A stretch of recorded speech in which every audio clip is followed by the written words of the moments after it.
Yeah.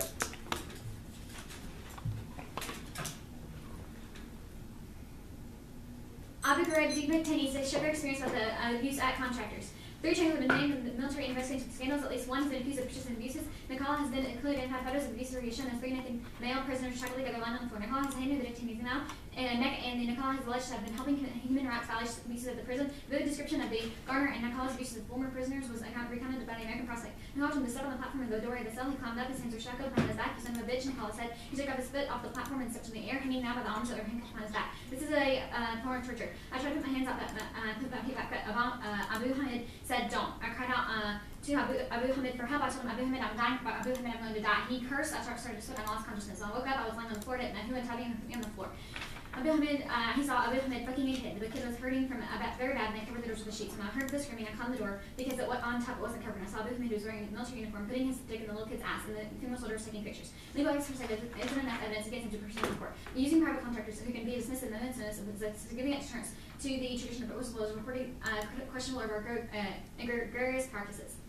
Contingent on sexual violence. U.S. use of private military contractors is on the rise. 60% of U.S. military presence. Green 2015. U.S. use of private security contractors is growing stronger in the past 15 years. The Pentagon and State Department showed no signs of backing up. The UK and State Department showed no signs of curtailing the use of contractors. And Iraq and most contractors are controlled by the State Department. Numbers are just as skewed. The contract presence is to be estimated at around 6% of total military presence. Critics believe that the PSC sporadic government developed because of the numbers aren't limited to the official number of troops and the region. They are often seen as unofficial from the ground. With an increasing difference in countries worldwide, we can going to another contingent operation that can be another country's war. Private military contractors treat feminized bodies of an enemy other to be conquered in 2011. American PMC filmers are composed of former military personnel. During the time in the U.S. military, these entities were looking at women as enemy others to be conquered and subdued. Sex-based crimes committed in PMCs are worse, or this contributed to the lessons learned in the U.S. military guard. Women stationed at the local PMCs now operate effectively immunity while the U.S. government sits idly by. Private military contractors engaged in widespread rapes. Eisenberg 08. Since the very first conflict, records were warfare, but was soon a series of recent allegations that the private military contractors is not just a historical comment, considered dominant story. She said that was working for the use of country to color around rape. She was earlier in Iraq relationship with a U.S. soldier and a KBR college. She said that following rape, she spoke up with the one about the KBR employee assistance program. She discouraged me from saying, you know what happened to PG. Lehman, unfortunately, is hardly the first victim of sex crime. The hearing of preaching testimony from Jamie Lee Jones of James Texel, who's saying she was gang raped since 2005 by working for a KBR in Iraq. The Justice Department has not prosecuted any crimes involving the sexual assault of civilians who are conscious in Iraq without the law giving authority. The Union Corps has followed the closely called these things astonishing, saying the attitude of the Justice Department is an office of indifference of crime involving American countries, even the American countries are victims. Even more studies that there are not just cases, and now numerous new sexual assault and sexual harassment claims are being launched in overseas countries by their own police. PMCs engage in widespread sexual violence, human trafficking, and forced sexual labor and rapes until 2011. Sexual violence is one of the PMCs occurs both within the work environment and externally. The U.S. government officials are equally aware and concerned about PMCs involvement in human trafficking, forced labor, and rape, but contractor employees are more likely than for military personnel to be involved in the illegal prostitution of human trafficking services. The Inspector General also revealed that the country did not report allegations against employees regarding the involvement of human trafficking to U.S. military commanders. PMCs perpetuate the violent politics of colonialism. This affects our daily lives and perpetuates the violent policies of colonialism. Zub C06. The last decade has witnessed a tendency for the right to use the violence to be handed to private hands. Huge private military industries and emergence which results in a serious effect on daily life, exerts a destructive influence in the state and established institutions. The main reason for the development has been the presentation of new opportunities for colonialism. The main focus should be on private military companies that play a crucial role in the violent policies of colonialism as well as recent wars. Private military contractors engage in racist and dehumanizing policies. Right to Heal 2013. Abu Ghraib detainee abuse scandal came to light, and the image of the detainees placed in humanitarian places. They were responsible for abuse can be found in the past of the U.S. government and private military countries. There have been no criminal investigations or prosecutions against senior U.S. official government officials or countries for the role in developing policies and allowing or encouraging racist and humanizing policies that lead to the abuse. Thus, they advocate that the presence for the private military countries in the topic areas be rejected. Contingency is framing. The act impact must not be disregarded. The label of people denies the sexual word put on the feminized bodies are going to challenge the domination and objectification whenever possible. Right? 97. An alternative is to reconsider the understanding what comes to war, what comes to peace. So it is universally true that no matter where in the world a woman lives or what culture she identifies, that she has great risks of being beaten, raped, prostituted, physically tortured, or murdered simply because she's a woman. The term peace does not describe her existence. Our definition of war and peace in the context of all the world's prosecuted groups should be questioned to describe the conditions of their lives is to deny the sexual terrorism of women. We do not can immediately consider the possibility of war as the narrative concept in a metaphorical sense. However, the political violence and sexual deterrence perpetrated against women because of women is perfectly metaphorical. Despite the fact that the makes not seem natural or inevitable is profoundly critical of those hers and effects. A version of women's sexuality in the woman's bodies as the person of men's ownership over women has been central to the politically constructed reality. Women's bodies have become the object of dominance and ownership or communicated as well as the object that men honors and is attained and taken in cultures. When a man wants to communicate these women to use as he pleases, he may rape or prostitute her. The universal sexual fixation of women clearly communicates to women as a message dominance and ownership of women, that we may reconsider the notion of war in order to make human rights relations out of women that violate the laws of daily life. And by definition of war, any time one group of people systematically use physical coercion or violence to subordinate another group, that group should be perpetuating a war and can be prosecuted for human rights violations under war crime statutes. There's an ethical responsibility to take action against domination. 907. The two characters benefit the rights inside a picture of society or right. Male both are received by birth, and the benefits are not based on merit. The benefits are institutionally created, maintain the sanction of such systems for unjustified domination. Thus, the problem in the institutional structure of power and privilege are both in the actual social conduct. It finds the importance to take action against domination. The act is intersectional. We criticize the normative notions of state policy and the way it willfully ignores the blacks and marginalized people. 601. Introduce considerations of race and class equality, the question of the equality of the systematic knowledge accumulation, second point theories that approach reference the difference among women based on race, class, sexual preference, and geographical location. Questioning global feminism's focus on equality. Black feminism reminds that black women should be able unlikely to subscribe to the goal of equality of black men who are themselves victims of oppression. Question the term feminism because it is associated with Western cultural imperialism. Mahadi suggests that the need to explore links among the struggles of urban women against racism, sexism, colonialism, and capitalism. The term third world to include North American women of color channels the interaction between feminists, anarchists, and nationalist terrorists. Post-colonials feminists interpret imperialism's historical imposition of imperial order based on white feminine masculine values and subjugated to be feminized colonial peoples. So satisfaction with the essentialism of every early standpoint theory has moved to feminist theory beyond the consideration of the multiple standpoints and multiple subjectives. The new concern has shifted from the theoretical considerations and is about feminist theory close to postmodern perspectives. You should reject sexism as an individual. We need to integrate gender into our struggles and discussions. 207. Sexism is an institutional society with historical, political, and economic dimensions. The country has built on patriarchy, truly taking on the anti-sexist hegemony of uprooting the institutional patriarchy to ensure society overcoming the fears of addressing the feminist issues and views, organized purpose of ministries, and protecting sexism. Domestic relationships spill over into war. The language of sexuality in war is seamless. Workman 96. The practice of war emerged with gendered understandings that inflict all spheres of social life. Gender contracts are constituted war. They drive it in a boot with a meaning and sense. The faculty of war is to understand men and women, and particularly the subordination of feminine to masculine. Both sex and war are constituted through understanding male domination and female subordination. The language is bound to the mutually reinforcing and easily interchangeable. The intuitive collocation of sexuality with domination, conquering, intersection, and especially instruments of war is confirmed. Both sex and war are manifestation of the gendered notions of power over. Both parts are integral expressions of patriarchal culture and parts to its reproduction. The language of sexuality of war is seamless.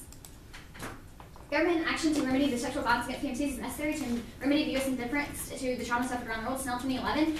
Where there is an explicit violation, PMC sexual abuse, and government inaction failure to prosecute or punish, the state has effectively condoned violations. Stop the government officials to distinguish acts of PMCs from the policies and approval of U.S. military violations. However, actors can still be attributed to the state where there has been failure to take appropriate measures to prevent the violation. By allowing the jurisdictional gap to persist despite knowledge of participation in PMC sexual exploitation acts, the U.S. government bears responsibility for the continued violations of human rights against victims of women. The U.S. government should not be able to avoid human rights obligations by privatizing the government services such as military operations. There is failure to implement the Academy for measures of PMCs. The U.S. government has revealed its indifference to trauma suffered by women with their role. The government should take steps to remedy this wrong. The 1AC advocacy fosters a dialogue regarding state responsibility for widespread violence. Now, 2011, the victims of our advocates attempt to bring claims bearing on awareness of the problem of inflicting of human rights and the implications of PMC sexual abuse. The dialogue regarding the broader question of state responsibility of rights of violence can progress. We imbue the law with ethics through a narrative that's a prerequisite to effective policymaking. The alternative is a serial policy failure. Weisenberg 9692. Poetics can be conveyed as an effective narrative. Recall the centrality of narrative to law. We are able to understand just the difference in time, race, place, and sex that may exist.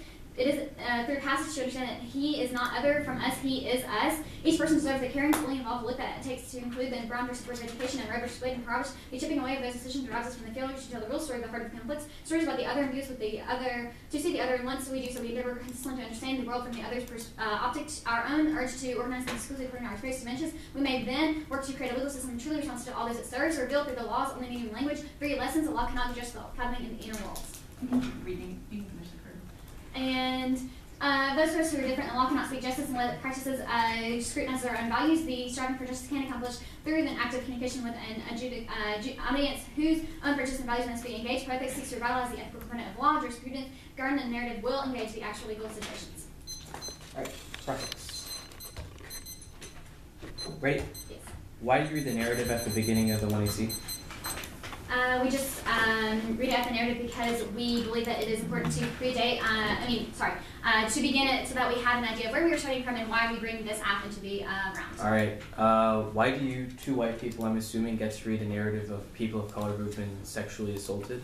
Yeah, that's a fair argument. I think that begs the question of the nature of this particular argument, which was given freely to the American Prospect to a white journalist. However, it's a counter-hegemonic, independent, non-profit news agency. And so you can read it because you're being counter-hegemonic? Well, no, we think that because these narratives were given freely to the American prospect with the acknowledgement that they were going to be published to a Western audience, that's what our Snell evidence indicates, or the kind of... So you as white people can be speak advocates. in the first person position about... No, we say those are their words. We clearly say they're their words, not our own. Why do PMCs exist in the topic areas? Topic areas? Because you defend removing them in topic areas. Military presence. Why? I'm asking, why is there military presence? Why are there PMCs there? Yeah, so I guess a variety of different reasons. The PMCs, you know, sometimes the governments believe that is a better method for warfare, and so they rely on them for different reasons. There are, so they just employ the PMCs there in this area, so therefore we argue that they should. I know they put them there, but why is it that the United States, why is it that the government feels that warfare is something that is necessary? Why is it that they, I guess I'll have two responses to that. The first one is that our current legal system that justifies things like the War Powers Authority, the president, is ethically dead or, quote, impoverished. What do you do to that legal system? Second argument is that our current international relations conception is gendered, and that is why we have things like masculine conception of war, and invasions are okay. What do you do about that international system or that legal system if you only resolve this one instance of violence in specific areas? So yeah, we talk about we begin a dialogue for beginning the state responsibility for taking part of its complicity in these actions. So therefore, by beginning the discussion about having these... So is this discussion not in the status quo already?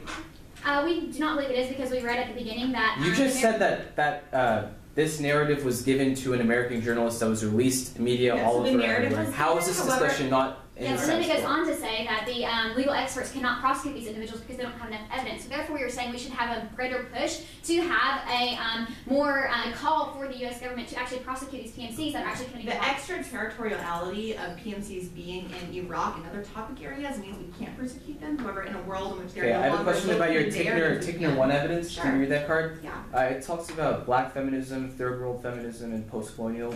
Can you describe what the app is? Is it any of these? No, we think that we are a, quote, modern feminist theory that has reacted towards black feminism, post-colonial feminism, etc. We think that... how have you two white people reacted to that? And tell me what that politics looks like, please. Sure. So I guess I'll say this in what we are not. Tickner says we are not the early standpoint feminism of like the 80s where we just said like equal rights good, because there are no equal rights because there are power differentials among people. Okay.